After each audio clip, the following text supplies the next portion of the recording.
നമസ്കാരം എല്ലാ മാന്യ പ്രേക്ഷകർക്കും ഒരു മലയാളിക്കൂട്ട് എന്ന സെഗ്മെന്റിലേക്ക് സ്വാഗതം. ഇന്ന് നമ്മുടെ കൂടെയുള്ളത് ക്യൂബ്സ് ഇന്റർനാഷണലിന്റെ അമരക്കാരനായിട്ടുള്ള മുഹമ്മദ് ഷെരീഫ് സാറാണ്. സാറിനെ നമുക്ക് പ്രോഗ്രാമിലേക്ക് വെൽക്കം ചെയ്യാം.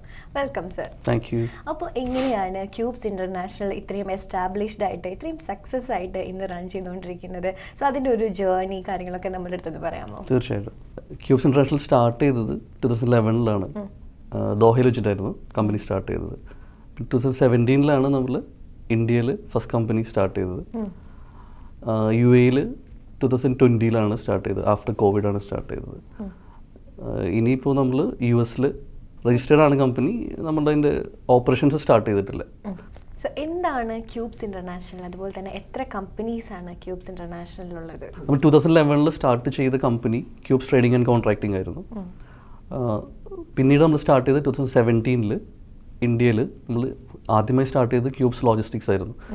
ഇപ്പോൾ നമുക്ക് ക്യൂബ്സ് ലോജിസ്റ്റിക്സിന് UAE ഓഫീസുണ്ട്. പിന്നെ നമുക്ക് ഇന്ത്യയിൽ തന്നെ cubes international developers, psycho designs എന്ന ആർക്കിടെക്ചർ ഫേം ഉണ്ട്. പിന്നെ മീഡിയ പ്രൊഡക്ഷനിൽ ക്യൂബ്സ് എൻ്റർടൈൻമെൻറ്റ്സ് എന്ന കമ്പനി കൂടിയുണ്ട്. ക്യൂബ്സ് ഇന്റർനാഷണൽ ഇന്ത്യയിലേക്ക് എത്തിയത് എങ്ങനെയാണ്? സോ അതിൻ്റെ ഒരു ജേർണി ഡീറ്റെയിൽസ് ഒക്കെ ഒന്ന് പറയാമോ? ആക്ച്വലി ഇന്ത്യയിൽ കമ്പനി സെറ്റപ്പ് ചെയ്യാനുള്ള ഒരേ ഒരു കാരണം എൻ്റെ മദറായിരുന്നു.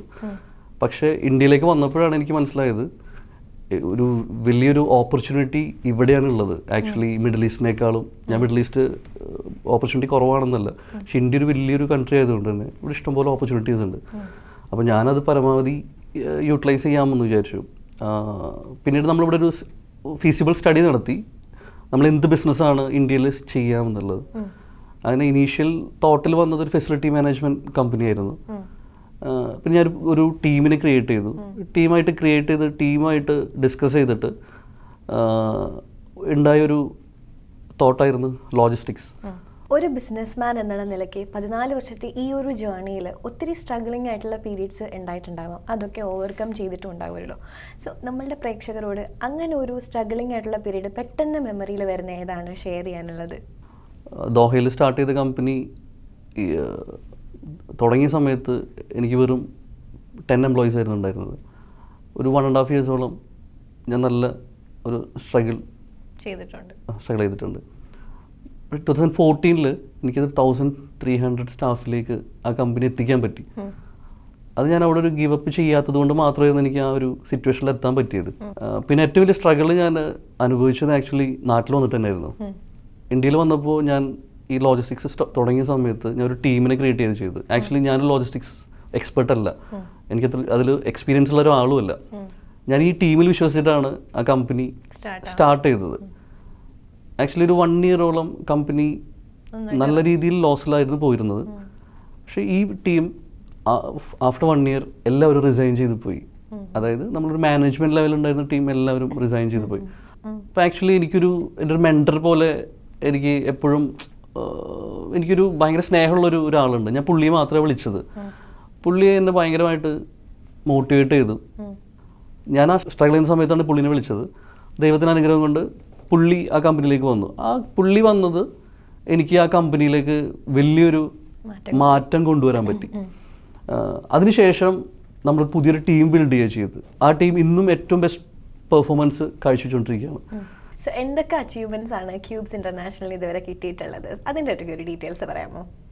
അപ്പോൾ അച്ചീവ്മെൻറ്റ്സ് എന്ന് പറയുമ്പോൾ ഞാൻ കൂടുതൽ സ്ട്രഗിൾ ചെയ്തിട്ടുള്ള ലോജിസ്റ്റിക്സിലാണ്. അപ്പോൾ അതിൻ്റെ അച്ചീവ്മെൻറ്റ് പറയുന്നതാണ് എനിക്ക് കുറച്ചും കൂടി ഈസി.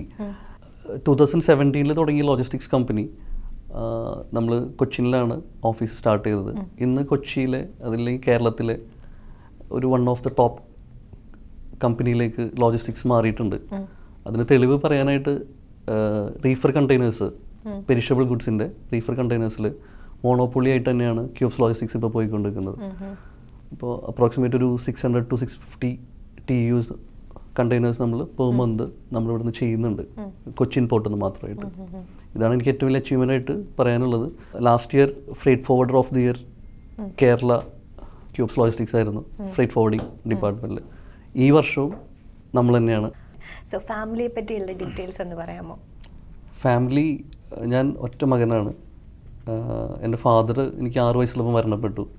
എൻ്റെ മദർ ഇപ്പം മരണപ്പെട്ട് 8 വർഷമായി. പിന്നെ ഒരു ഭാര്യ, 2 മക്കൾ. ഭാര്യയുടെ പേര് ജുമാന എന്നാണ്, മക്കളുടെ പേര് ഫ്രയ മറിയും അയ മറിയും.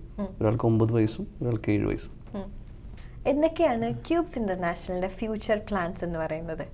ഫ്യൂച്ചർ പ്ലാൻസ് എന്ന് പറയുമ്പോൾ ഇനി ലോജിസ്റ്റിക്സിൻ്റെ ഒരു എക്സ്പാൻഷൻ നമ്മൾ പ്ലാൻ ചെയ്യുന്നുണ്ട്. ഇപ്പോൾ സൗദി നമ്മൾ എത്രയും പെട്ടെന്ന് കമ്പനി അവിടെ ഓപ്പൺ ആവും.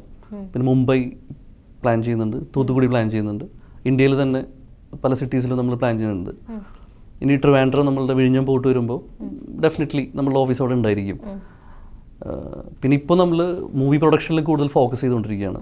ഇനിയും നമ്മൾ മൂവീസ് ചെയ്യാനുള്ള പ്ലാനിലാണുള്ളത്. ഇപ്പോൾ നമ്മൾ ഓൾറെഡി മൂവി നടന്നുകൊണ്ടിരിക്കുകയാണ്. ബാക്ക് ടു ബാക്ക് ആയിട്ട് മൂവീസ് കൊണ്ടുവരാൻ തന്നെയാണ് ക്യൂബ്സ് എൻ്റർടൈൻമെൻറ്റ്സ് പ്ലാൻ ചെയ്യുന്നത്. ക്യൂബ്സ് ഇന്റർനാഷണൽ ഇനിയും എല്ലാ ഫീൽഡിലും ആ ഒരു കയ്യൊപ്പ് പതിപ്പിക്കട്ടെ എന്ന് ആശംസിക്കുന്നു ഫ്യൂച്ചറിൽ. അതുപോലെ തന്നെ നമ്മളുടെ കൂടെ ഇത്രയും ടൈം സ്പെൻഡ് ചെയ്തതിന് സാറിന് ഒത്തിരി നന്ദി അറിയിക്കുന്നു. Thank you so much. Thank you very much. എല്ലാവർക്കും ഒരു മലയാളിക്കൂട്ട് എന്ന ഈ ഒരു സെഗ്മെൻറ്റ് ഇഷ്ടപ്പെട്ടെന്ന് വിശ്വസിക്കുന്നു. അടുത്തൊരു സെഗ്മെൻറ്റിൽ നമുക്ക് വീണ്ടും കാണാം. ബൈ.